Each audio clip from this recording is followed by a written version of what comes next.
Well, Senator Lindsey Graham, as you know, has emerged really out of nowhere as one of Brett Kavanaugh's most aggressive defenders. He continued that defense today at the Atlantic Festival, named after the ludicrous magazine that sponsors it, and he was booed for what he said. Watch this.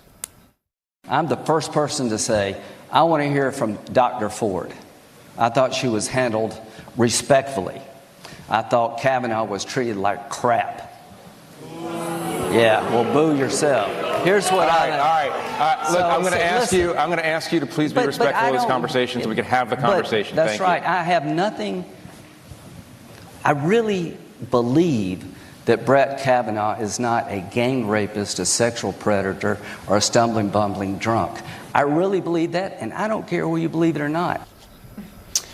Lou Dobbs hosts Lou Dobbs tonight on Fox Business. He joins us tonight. So, Lou, if you're attending the Atlantic Conference, you consider yourself like an erudite person. Oh. You know, this is not a cross-section of America. Oh, no. These are people with HBS degrees who worked at McKinsey. Like, they're way better than you and much smarter. Absolutely. And yet their response is boo. By the way, and that's a very large club you just defined. The fact is that these people who were booing Lindsey Graham, they think of themselves as the literati. Yes. In fact, they're more gaudy than literati.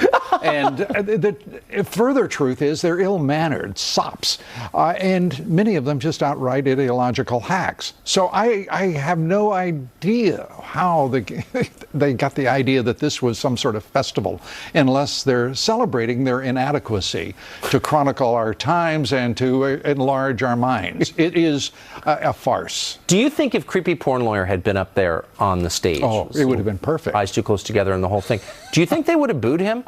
I don't think they would at all. I think they couldn't have resisted a standing ovation. They could have, and the excitement in the room would have verged on the obscene and vulgar. It's what's so interesting is you see a lot of revolutions, you read about them, they're almost always waged on behalf of the working class. Have you ever seen a revolution like this one waged against the working class? You know, I haven't. I haven't even read such a revolution.